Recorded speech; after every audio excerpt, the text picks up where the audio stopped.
Do we need someone to tell some jokes or something? Dave,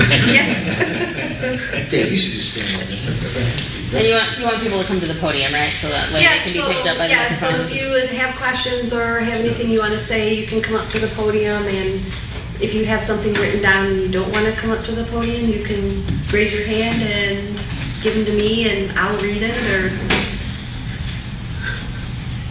Notice there's a lot of us here today. Now, the question I have is, can we just continue and then reserve the right to ask the question to move down the road? Sure. Okay. Yeah, sure. I mean, this is a forum, not really a public meet, it's not one of our regular commission meetings.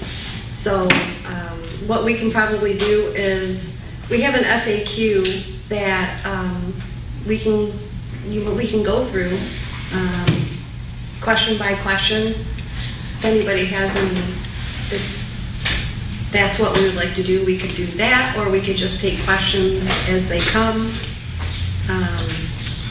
As people trickle in. Does anybody have copies? Does everybody have copies of the FAQ? Okay. Dan, do you? Yep. Okay. Is that the fresh one? I have it memorized. Okay. Is there an updated one? Yeah, as of yesterday. This is one from last meeting. Oh, no, this is not the next one. Okay. But I do have it memorized. It's in Yeah, your the, email. Oh, so you got the answers.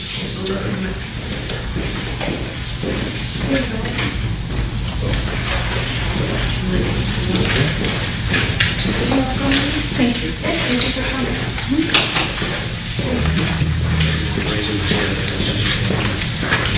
Here are also printed copies, if anybody would like to take those of the proposed charter. Okay.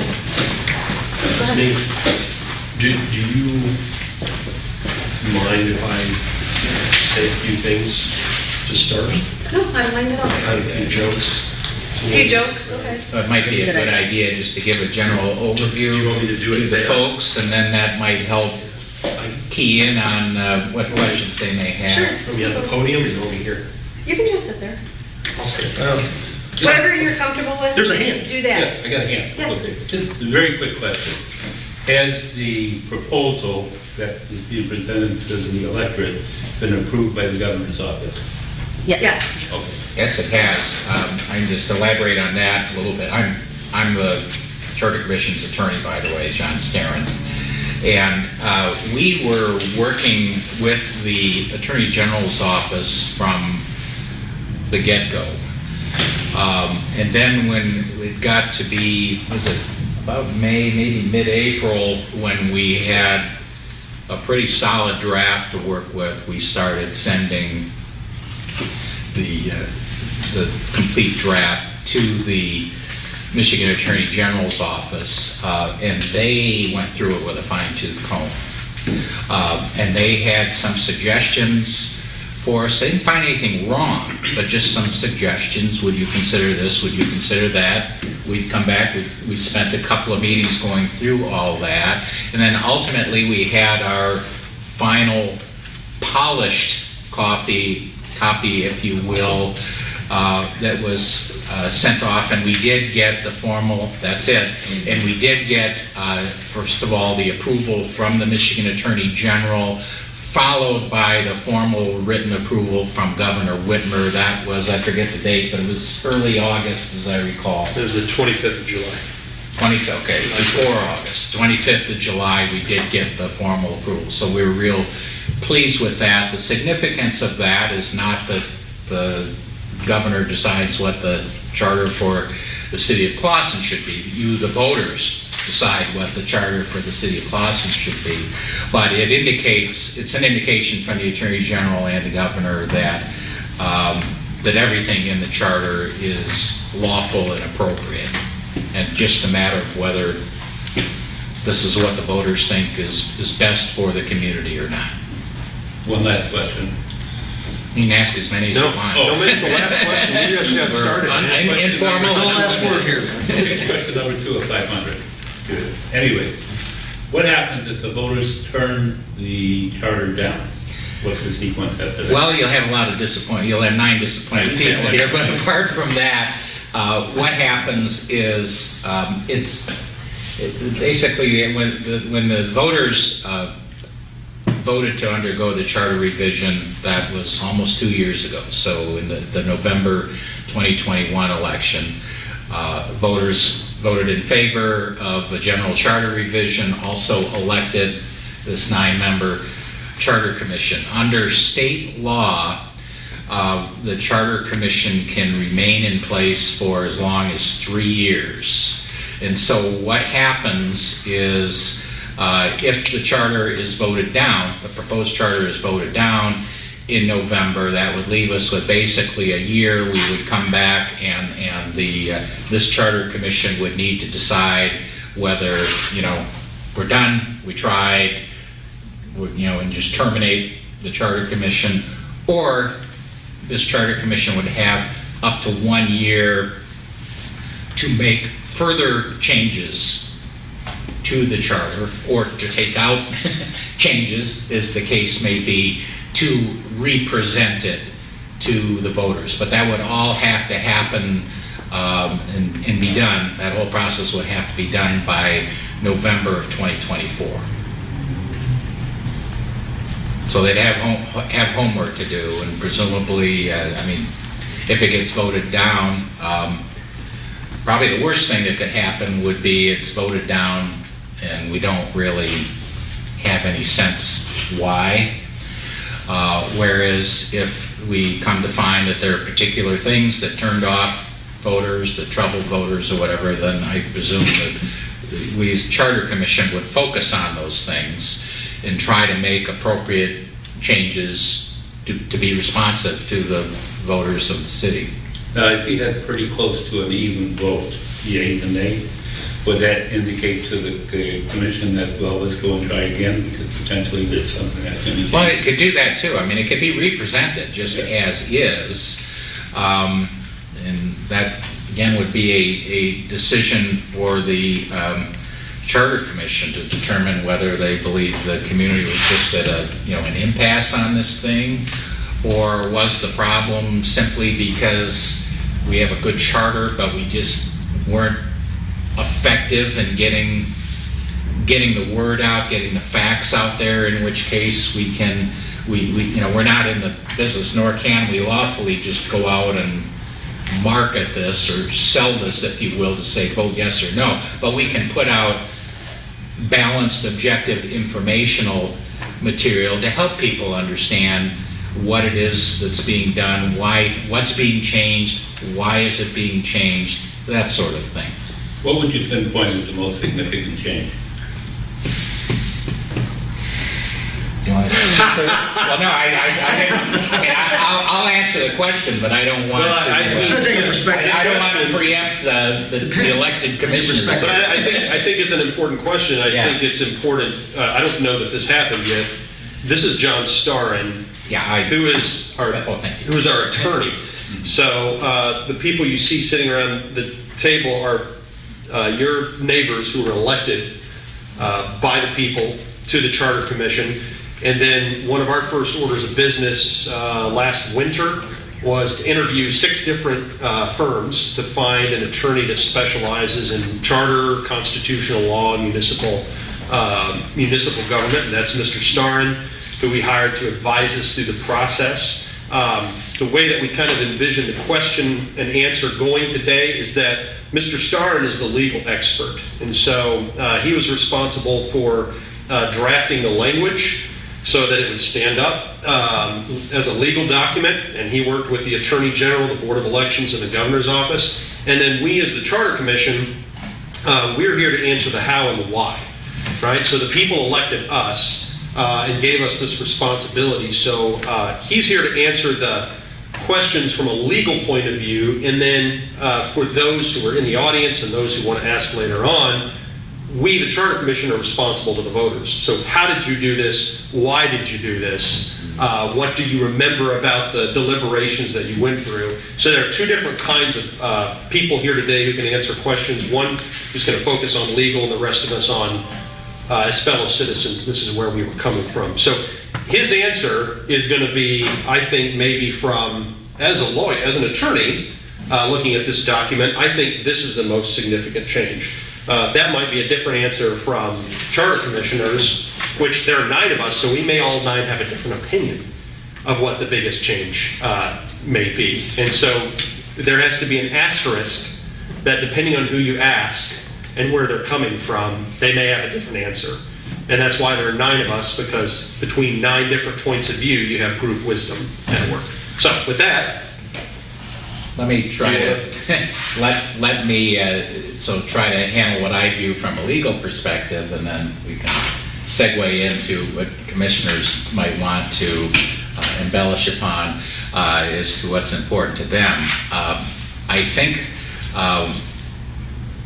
to answer your question, and I don't mean this facetiously, but I think the biggest thing we did is that we didn't make wholesale changes. This is a revised charter, but it's not a complete rewrite. What we did is we looked at this commission went literally word for word. We spent several months just reading through the charter chapter by chapter, section by section, making sure everybody understood what we have, and basically better ways to build a mousetrap. I provided a lot of information from other charters and so on, what other cities do.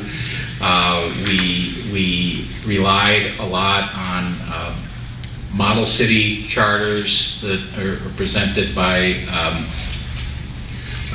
nonprofit groups that basically are organizations of mayors and cities and city managers and townships and all that thing, with a lot of good things. But what we found is we currently have a charter that's 40 years old, and it reflected things from 40 years ago.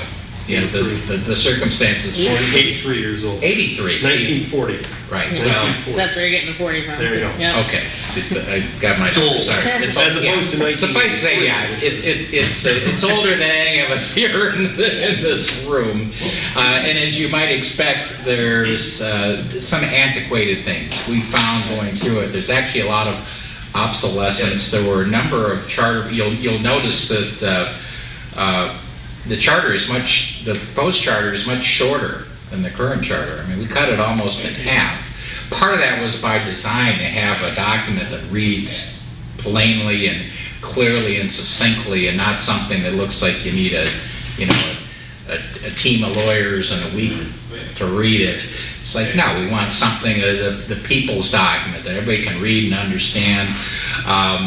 And what we found is there's a lot of antiquated things, a lot of provisions that were in that 80-year-old charter that have since been superseded by state laws. Like we gutted the section on elections, is one example. The section on how the budget is prepared, and so on. That stuff's all governed by state law now. And so we basically took out the old language. We took out sections that conflicted with state law and modernized those. We also tried to clarify a lot of the language. We found as we went through, we'd have discussions and we'd have 2 or 3 or sometimes 4 different interpretations of what a particular phrase or section meant. That's never a good thing. You want your charter to be in plain English, and not something that, again, you're going to need an attorney or a judge to try to figure out what it means.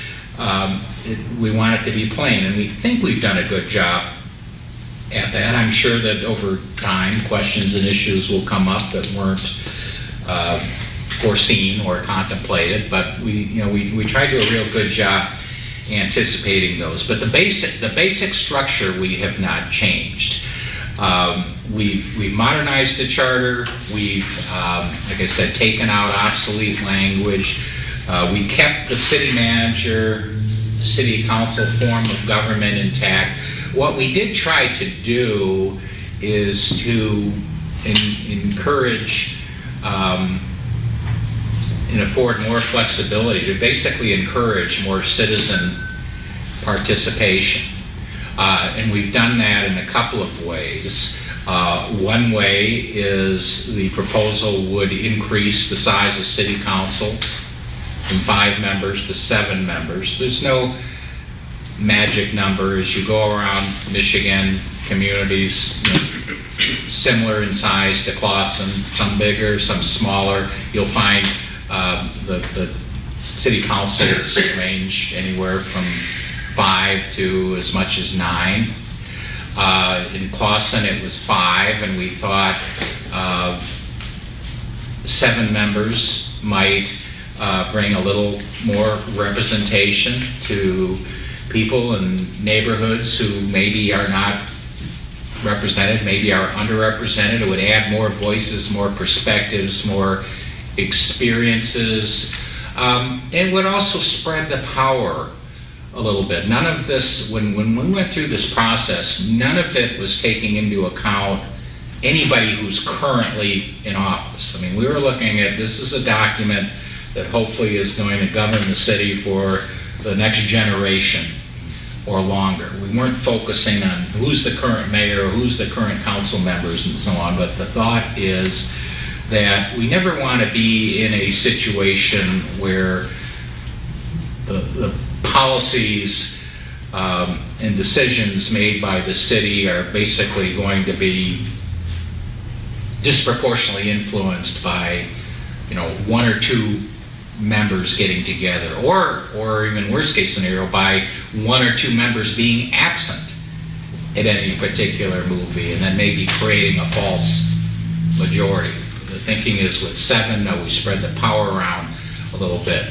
We also tried to streamline the government structure. Oh, I left out a part. Let me jump back. The other way we tried to broaden participation is the current charter sets a minimum eligibility age of 25 for people to run for council.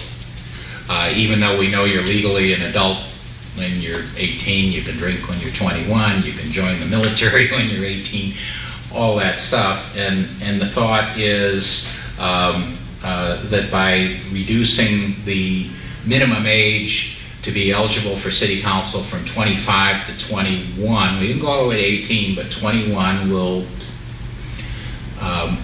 broaden our, you know, our base, that could be used, allow younger voices to speak. And also, quite frankly, the main driver was you only have to be 21 to run for the Michigan State Legislature. You can be a Michigan senator or a Michigan representative at 21, and we thought, good enough for the state of Michigan, it should be good enough for Clawson. So we thought that will also broaden the participation, potentially bring some younger voices and perspectives to the table. We've done some things that affect the city administration. We've tried to streamline to create a more effective and efficient city administration and chain of command by clarifying, not increasing the powers of, but by clarifying the powers that the city manager is supposed to have over the city administration. He's charged under the current charter with being responsible for overseeing all the city departments and the city administration, yet our current charter makes the city clerk and the treasurer accountable to the city council and not to the city manager. So all of the city managers, the person who works with those offices day in and day out, very closely every day, they don't answer to the city manager. And the thought is, okay, we need to have a more efficient and effective chain of command. The city manager is ultimately responsible to the city council. City council doesn't like what the city manager is doing, they deal with it, right?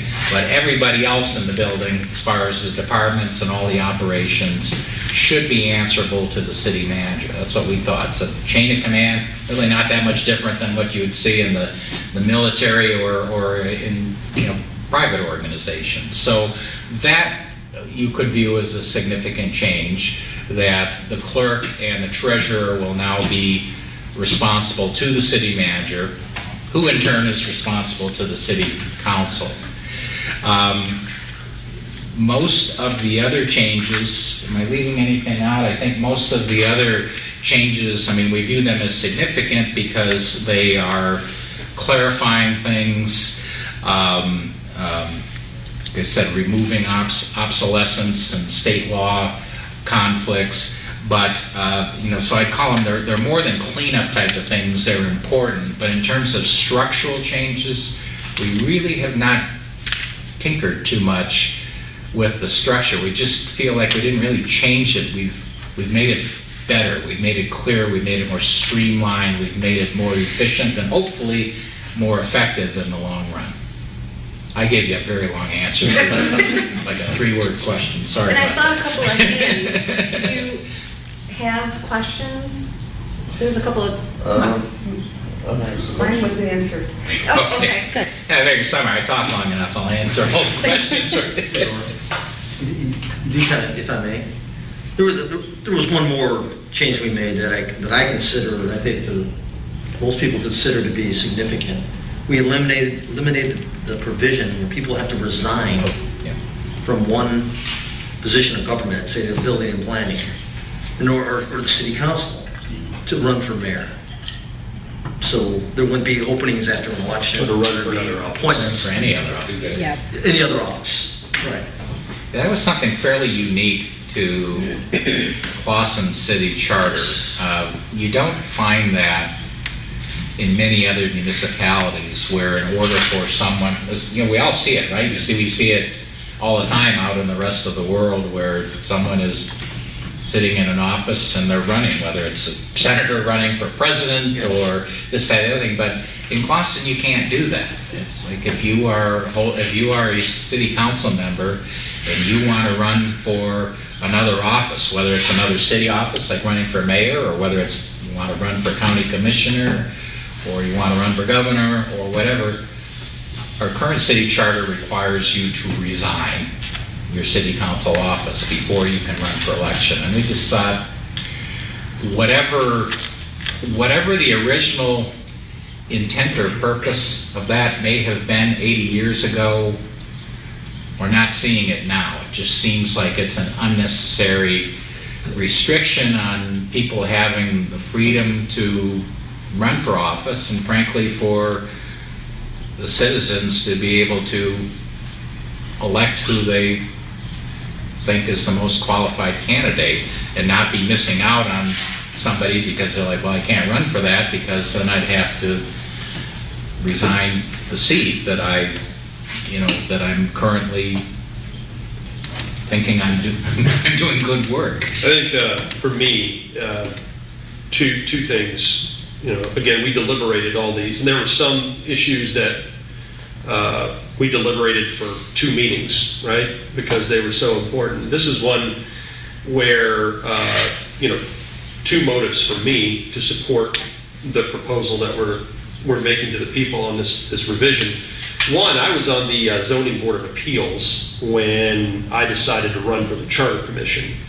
And I'd been on the Zoning Board of Appeals for 1 year. That's a pretty important body in our city because it has the authority to overturn zoning ordinance or allow people to have exceptions to zoning ordinances. So you have developers coming before you asking, hey, we know the zoning says this, but we want an exception for our development. Citizens come in and they make their appeal. We don't want you to change this, or we do want you to change it. And it's pretty powerful when you can overturn the planning commission and the actual zoning laws of the city. In fact, I found out in my orientation 6 months in that the ZBA has subpoena power. So it's a quasi-judicial part of government. So when I was told I had to resign from the Zoning Board of Appeals to run for the Charter Commission, because it's in the charter, I said, I'm just starting to figure out how to be a good member of the Zoning Board of Appeals. I've been doing it about a year, and there's a lot to learn. And if I leave the Zoning Board of Appeals, right, then that affects the performance of the Zoning Board of Appeals for the people of Clawson. I was in the Planning Commission meeting on Tuesday night after we let out of here, and they didn't have a quorum. so they had to dismiss. And there's at least one member of the planning commission, I think maybe two are running for city council. And so they had to resign their seat on the planning commission. So one thing that motivated me to propose this revision is that when people on the planning commission or the zoning board of appeals or city council have to resign in order to run for a different office, it affects the performance of city government for the people, because the planning commission has to keep meeting, the zoning board of appeals has to keep meeting, city council has to keep meeting, and they have to make decisions on behalf of the people. And so requiring people, good qualified people to leave their position actually harms the business of the city on behalf of the people. The second thing that motivated me is that over the last few years, we ran into some issues that were fairly public with vacancies and how to fill those vacancies. And that's something that we addressed in what we're proposing in this charter revision, is how city council vacancies are filled going forward. So when you have people resigning their seats to run for mayor and opening up seats on the city council, and you have to fill those vacancies because the work of city council doesn't stop just because a couple of people resign, we felt like eliminating that requirement to resign the seat would tamp down on some of the issues that we've had over the last few years in the city. People can continue to serve and retain their seat if they don't get elected, or move on to their other seat. And we've created a proposal for filling those vacancies that essentially would require city council to pass an ordinance that standardizes how it fills its own vacancies, which is fairly important. Second, each time a vacancy is filled by someone who's appointed, the seat has to be put up on the next city election. So in other words, if someone resigns their seat or leaves for health reasons and city council appoints someone to fill that seat, they fill that seat until the next regular city election, at which it's up for, the rest of the term is put to the people to vote for the person who's going to fill that office, rather than that person filling out the entire term.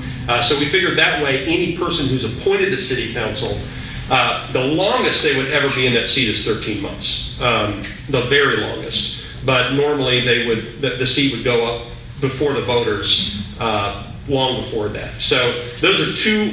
We kind of talked about like a heat map. Those are two hot things that people around town have been talking about the last few years. And we feel like these revisions that we propose, not perfect, not airtight, nothing ever is, but we think that they will kind of nip those kinds of problems in the bud going forward. Let's say someone leaves the council or leaves a zoning commission or whatever, for whatever reason. How are those people going to be replaced in the new charter? Do you want the legal answer? They're all legal, but do you want the lawyer to answer that, or would you like to?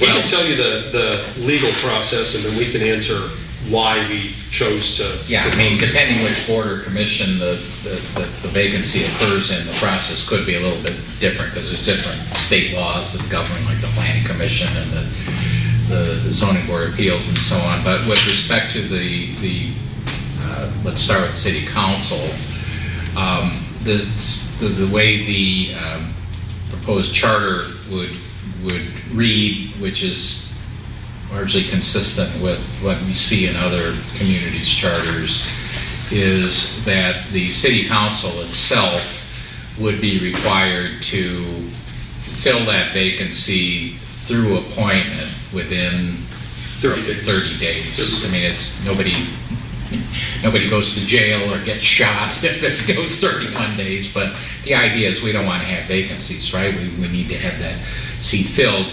And then that person who is appointed would then serve fill that seat till the next election, in which case that seat would be up to the voters to fill.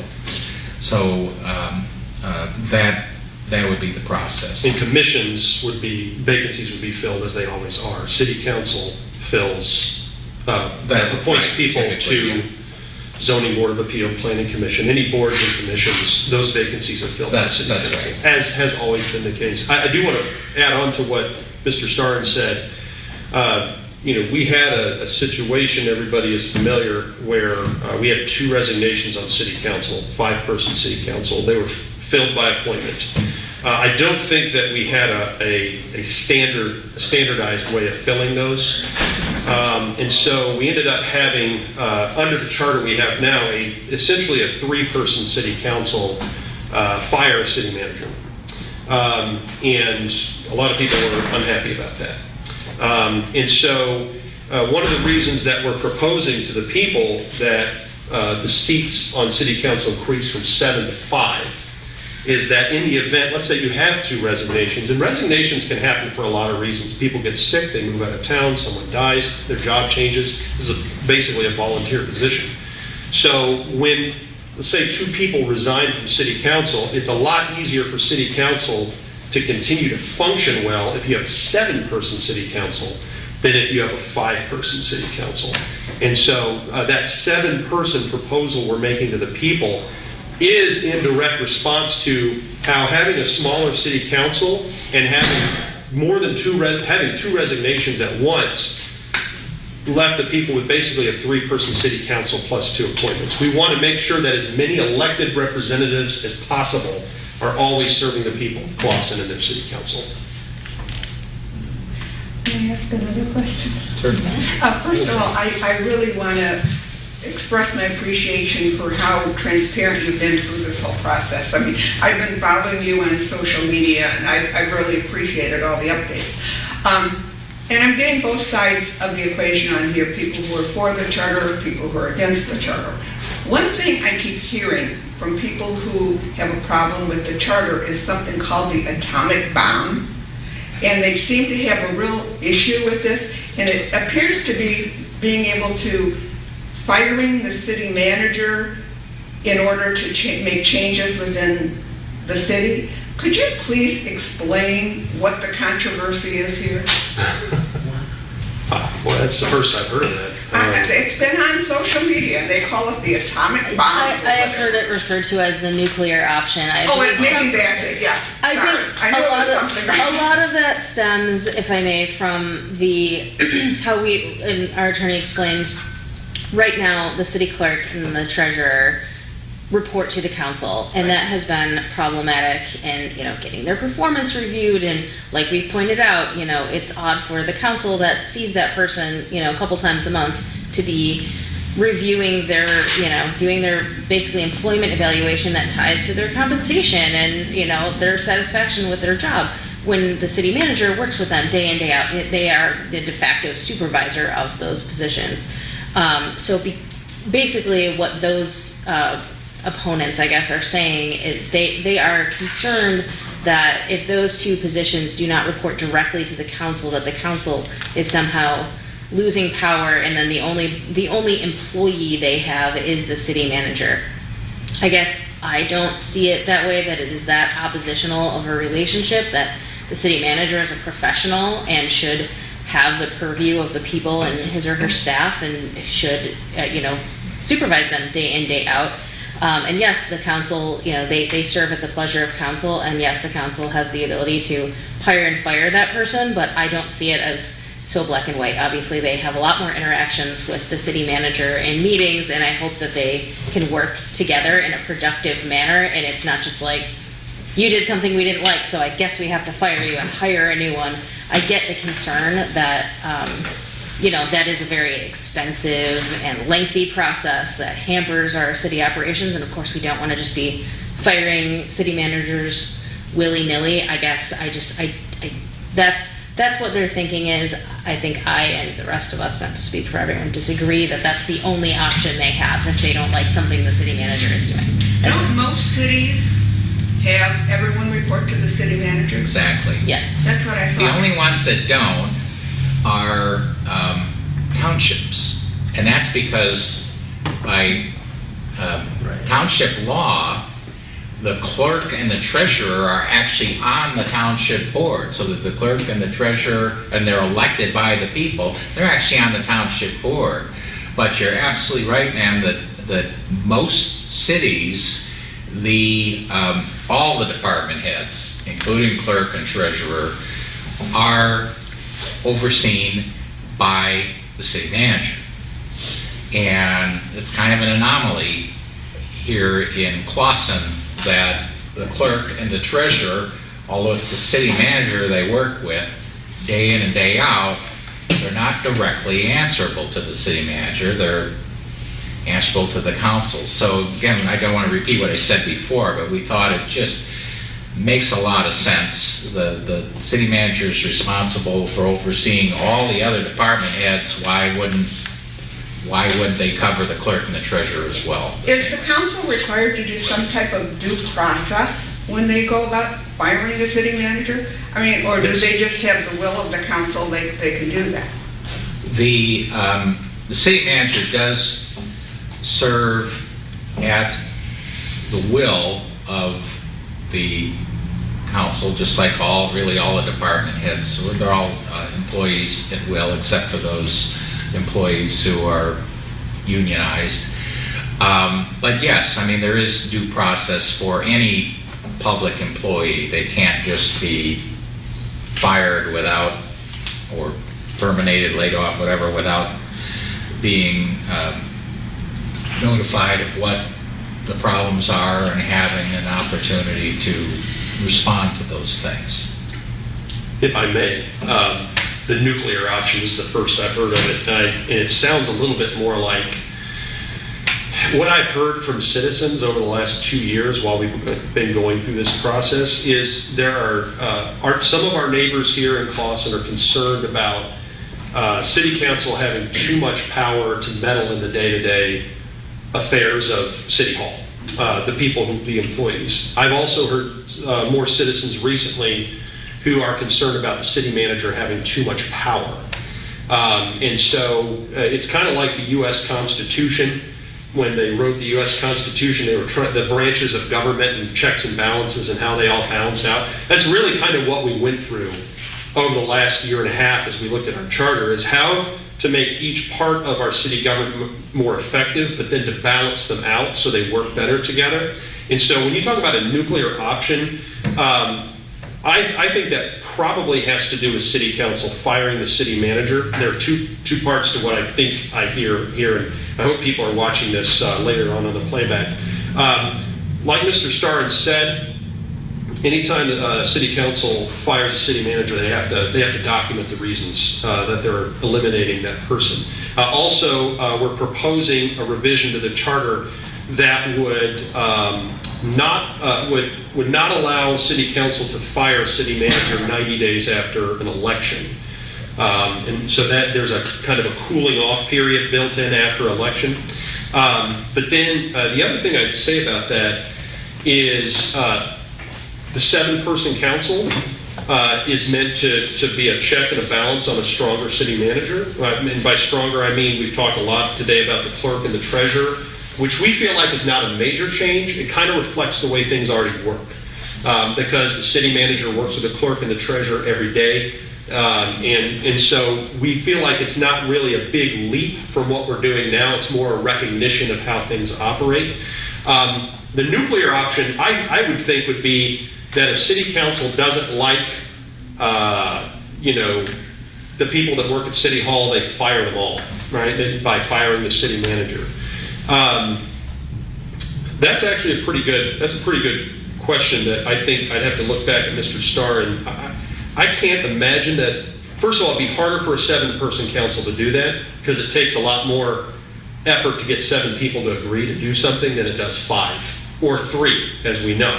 And so the 7-person council kind of creates that buffer. A lot more consensus has to be built to eliminate a city manager position and use that nuclear option.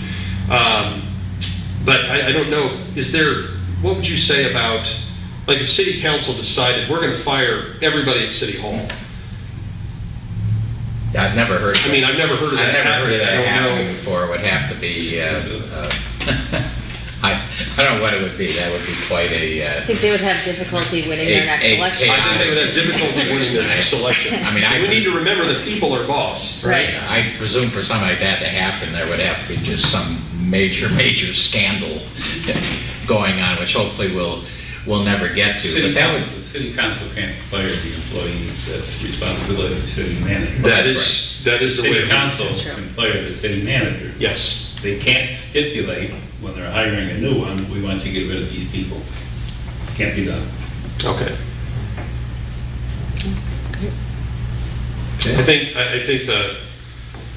just where, as I was sitting through the process, and I'm speaking for me right now, and how it all kind of took shape in my mind, I feel like, especially in recent years, people have become more aware of politics in Clawson, and I think they're holding their elected officials more accountable.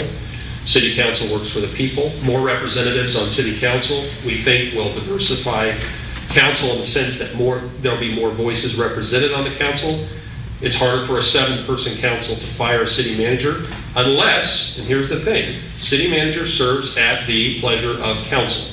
I've had some people say to me in the last 2 weeks, you're making the city manager all-powerful.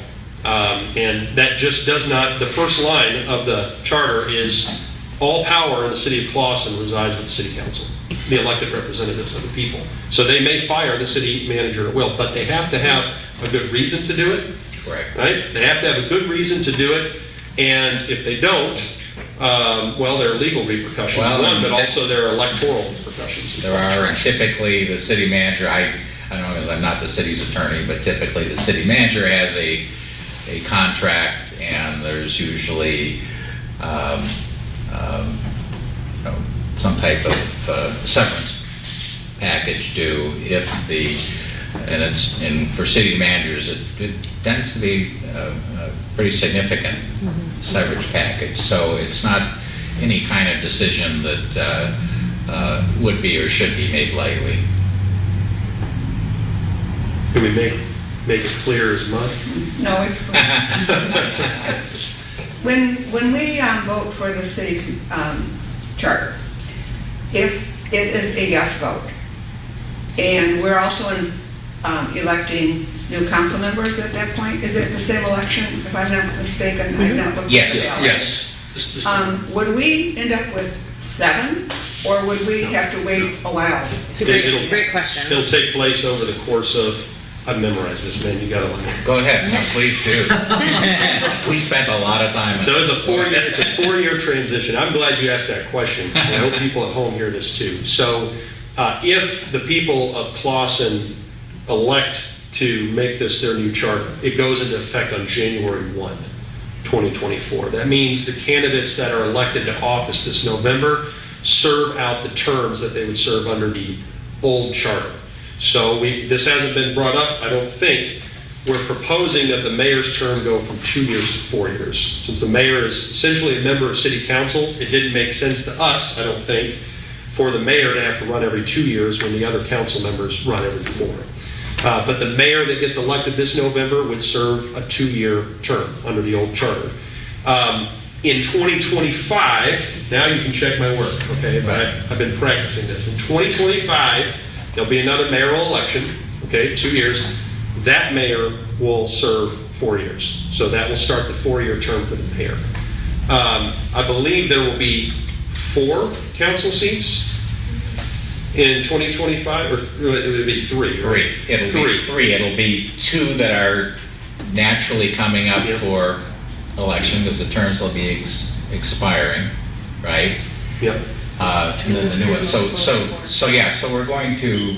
But here's the thing. Everybody's gonna be like, okay, the top 2 vote getters serve a 4-year term. The third place vote getter will serve a 2-year term, and that's so that at the next election, all three council seats that are up will be serving a 4-year term. So it'll take about 4 years for us to make the transition from where we are now, 5-person council with a 2-year mayoral term, to a 7-person council where everybody is on the same 4 terms. And it's set up so that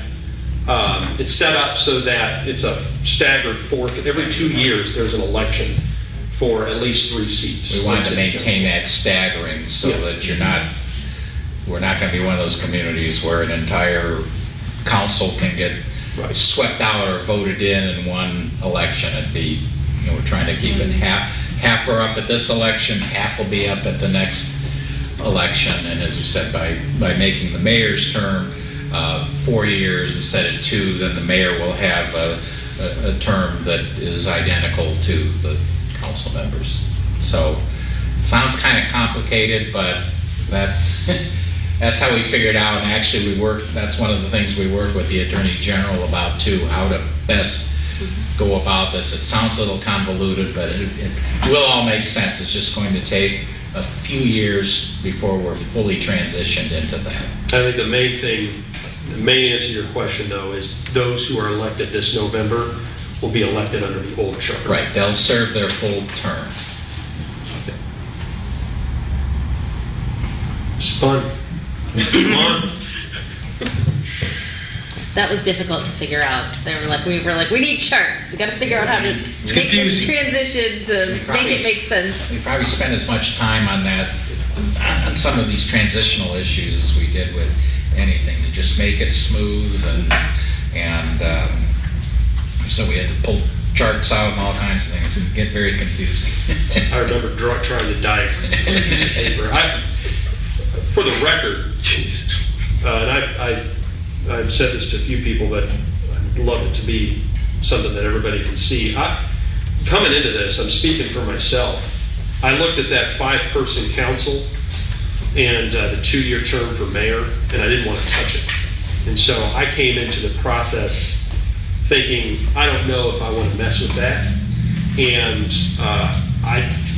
over the course of our deliberations and the homework we did and looking at other municipalities, talking to some people that are experts in municipal government, my mind was changed.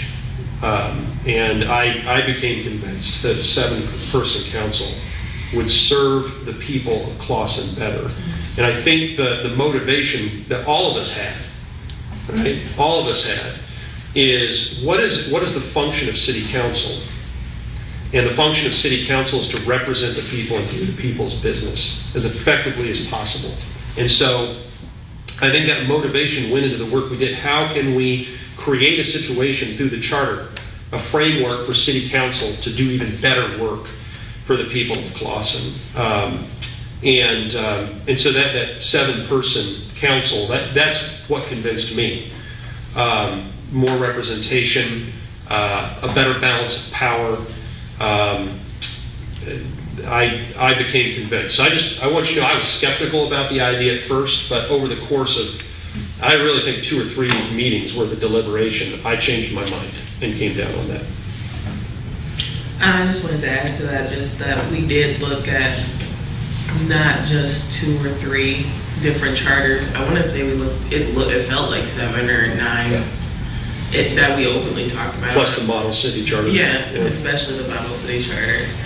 But I think the largest council that we saw within the charters that we looked at was like 11. Some And there was an 11, 11-person 9. council. But I think that was like a big take point for a lot of people, was like, why are we increasing council? Is that we did find that we had to average out a number, and 5 was not that average number. I think that just really comes down to just pure facts, qualitative, like quantitative data and whatnot. Like, that's a good decision to have because it's a norm. We didn't just come in and we didn't let our attorney just do our work for us. That's one. We all had to go and pull out different things that we looked at. We have, they're not here today, but we have Wayne and Joe, and those are great sources of information that we had. We did have people from city employees come in and talk with us as well.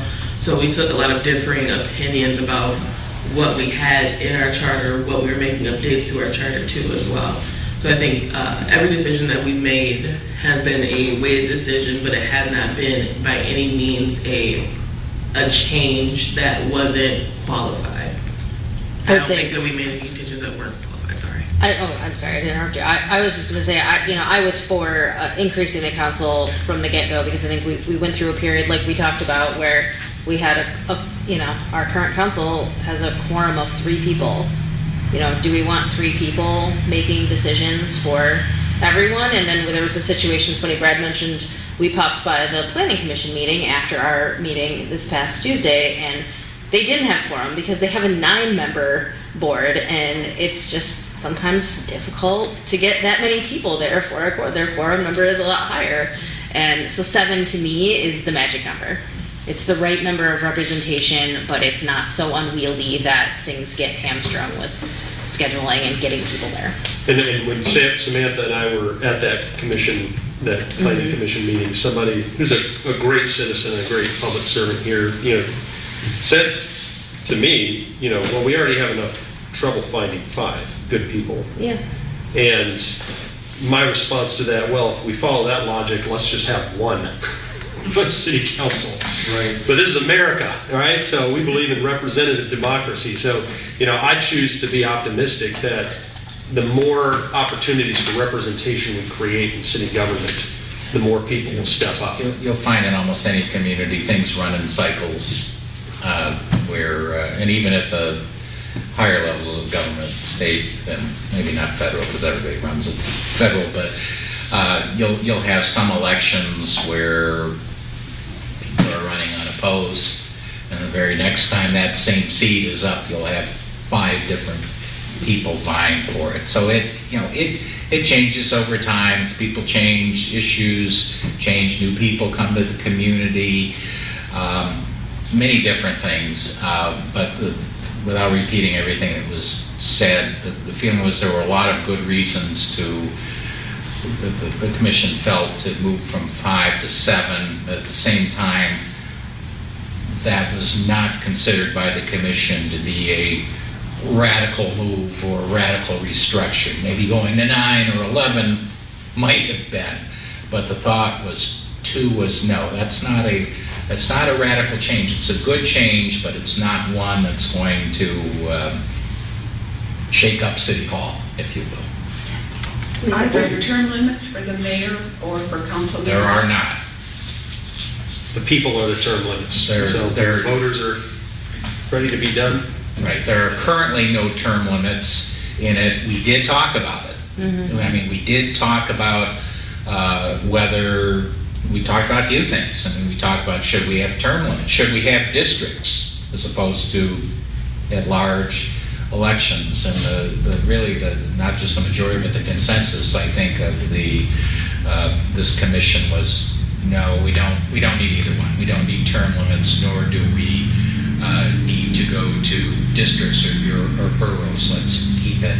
Everybody is running at large. So it was considered, but thought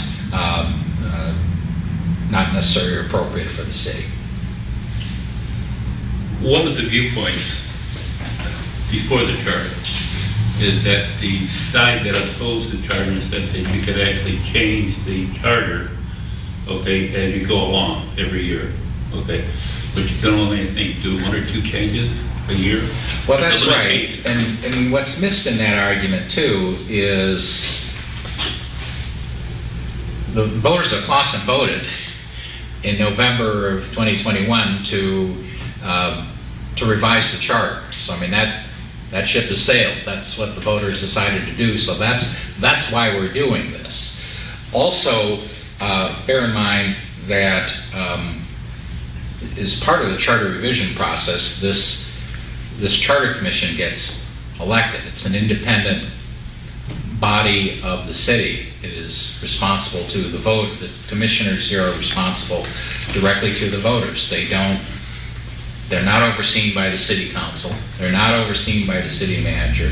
There are no city employees or city officials on the charter commission. They operate completely independently. That's not what happens with charter amendments. Charter amendments are initiated either by petition of residents or more likely by the city council itself. But you're absolutely right. I mean, if you look, and I'm sure you folks have looked at the changes we've made, you can't just do a charter amendment to do this. It would take years and years to do it. Okay, the point that I'm driving at is you have a charter now that's been updated, okay, that's been improved, okay, it's not perfect, But down the road, it's going to be easier to adjust it, because you're not going to have to adjust Yes. Well, that's right.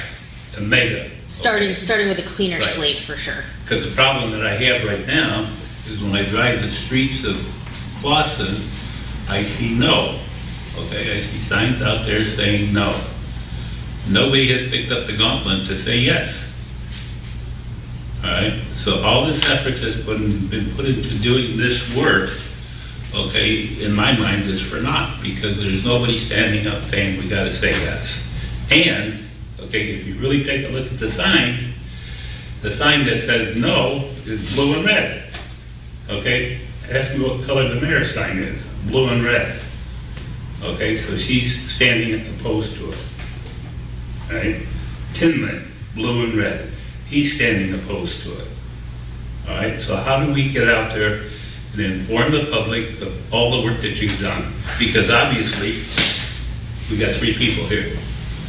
Okay, Well, our job is, first, I just thought they were blue and red because they're patriotic. But I mean, we are, as elected representatives of the people who use tax dollars to do our work,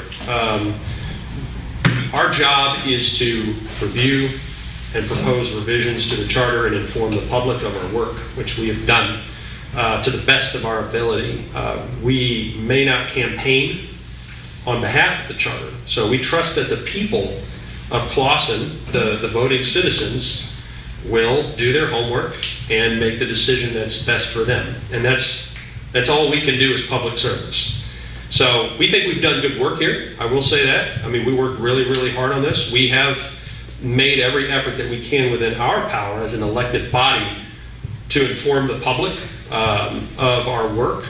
But if somebody wants to campaign for this thing because they believe it's really, really important, they're going to have to take that up and run with it. And we're happy to answer questions.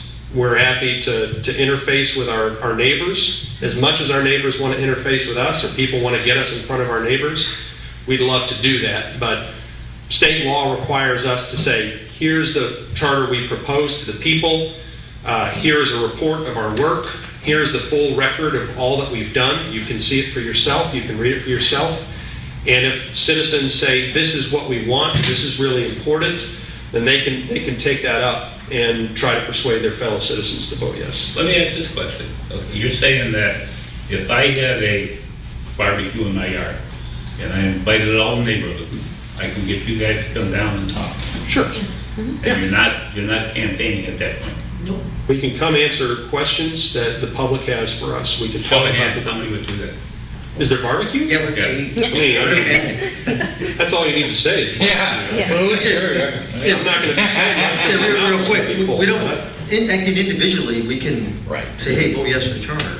We just can't do it as a collective body in a You public. can't do it forum. as a representative. Right. But at a barbecue, Yeah, absolutely. Yeah. you can walk around and talk. We don't, just because we're on this, we don't give up our First Amendment rights. No, We can it's- still speak and, yeah.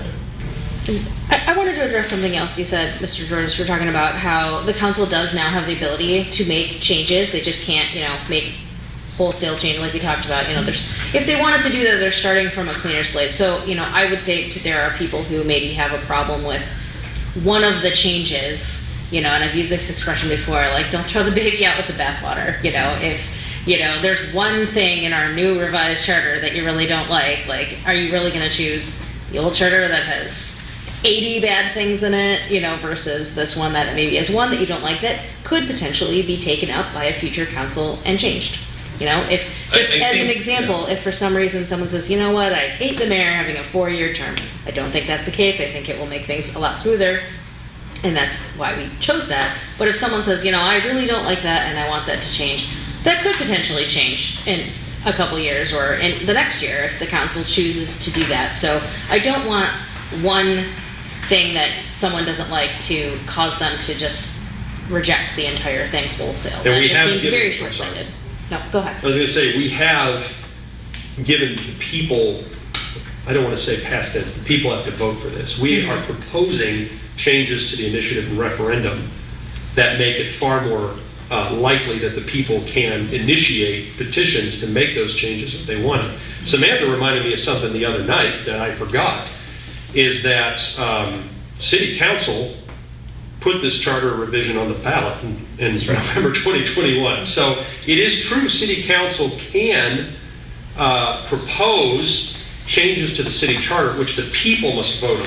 So City Council can't, 5 people on City Council can't say, we want to change Section 4 of the city charter, and by a minority or a majority vote on City Council make that change. They can put it on the ballot, and the people of Clawson can vote for that. Right. Only the people can change the charter, not City Council, right. Not this commission, only the people. But City Council in 2021 put the revision question on the ballot, chose not to make those changes, saw fit to put it before the people of Clawson, and the people of Clawson voted for this charter revision and elected us to do their work.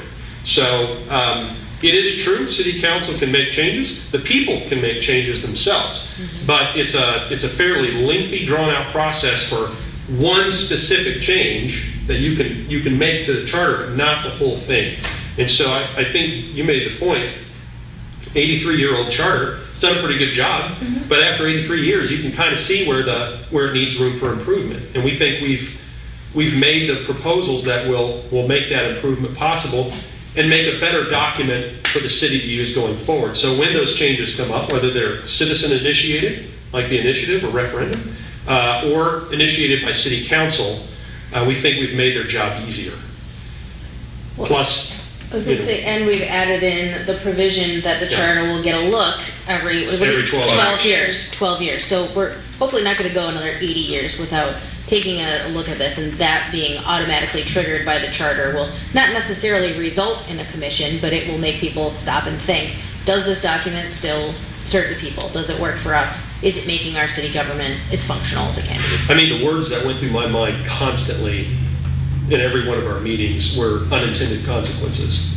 What might be the unintended consequences of this revision that we proposed? And so that 12-year, every 12 years, giving the people of Clawson an opportunity to say, yeah, let's have a look at the charter, or no, it's working well, kind of put my mind at ease, all right, in the event that there are unintended consequences of something that we propose here, if the people vote yes for it, there will be many opportunities, either through initiative and referendum, through City Council, or 12 years from now, the people saying, yeah, this didn't work out, let's chair a commission to fix it. There are going to be lots of opportunities to make corrections if we need to.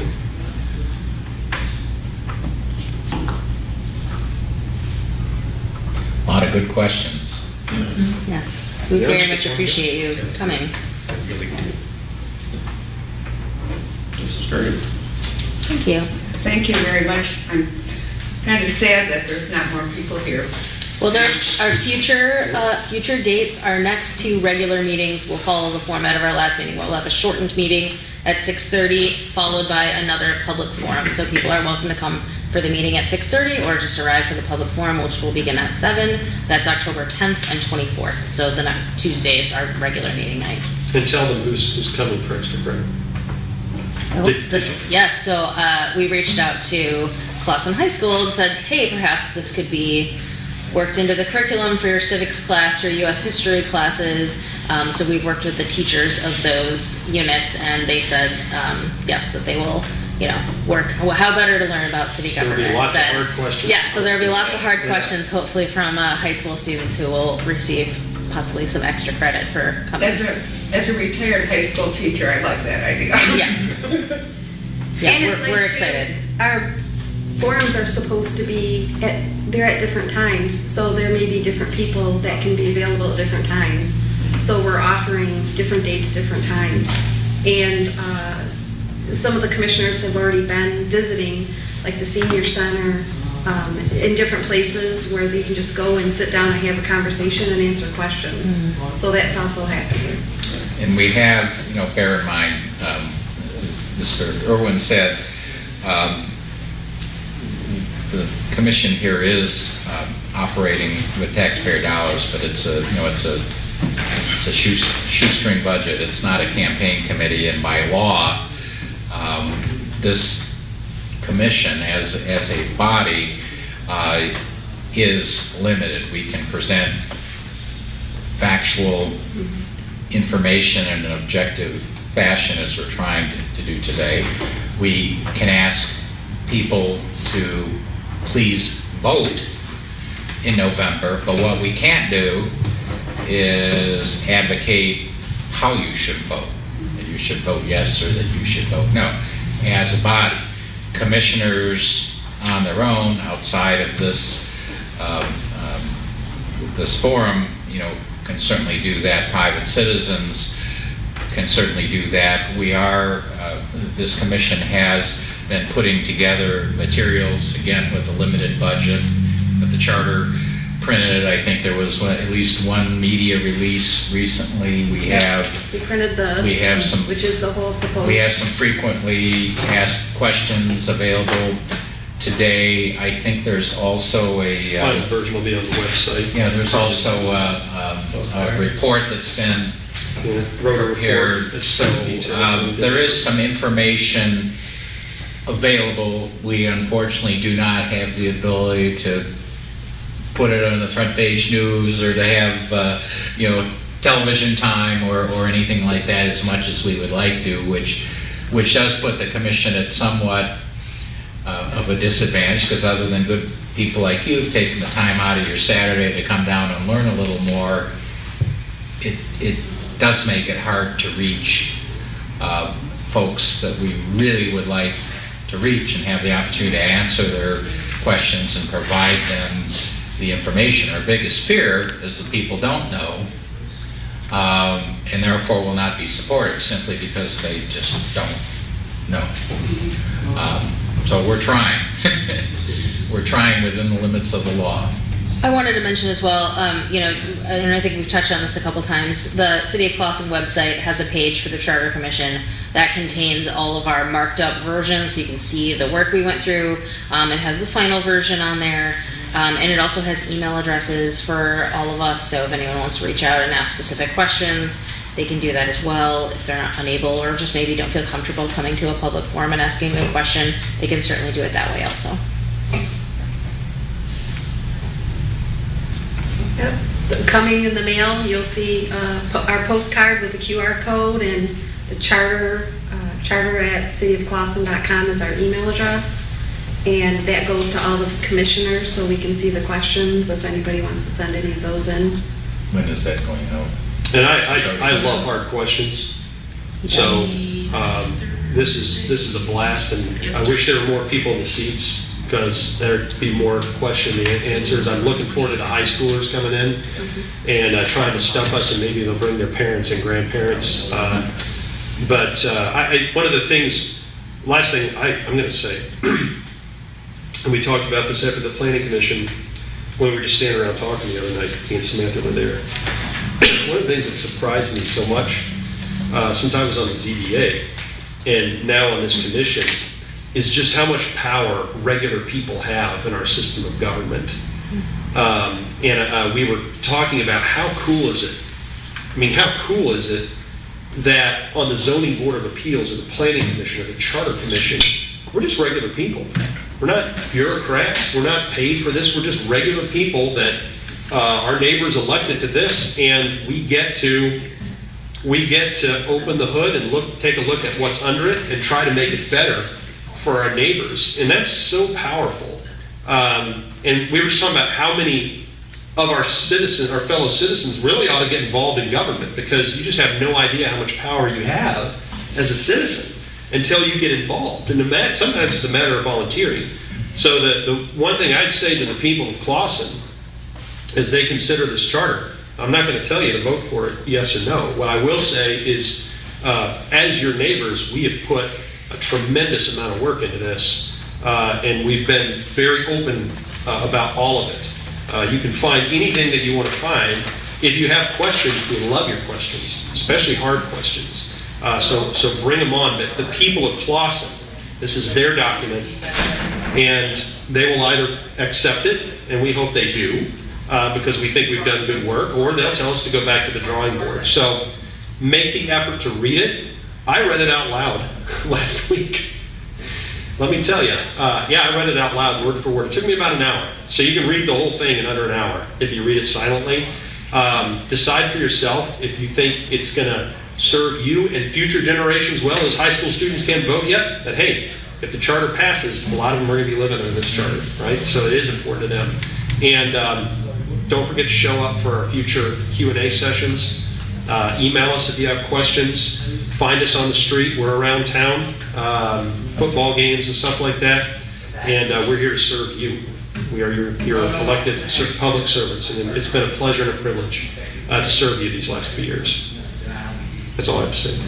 So does anybody have any more questions for us? No? Okay. Like any of the commissioners have anything to add, or John? No? All right. Okay, great. Well, thank you everybody for coming. We appreciate you, and we hope to see you.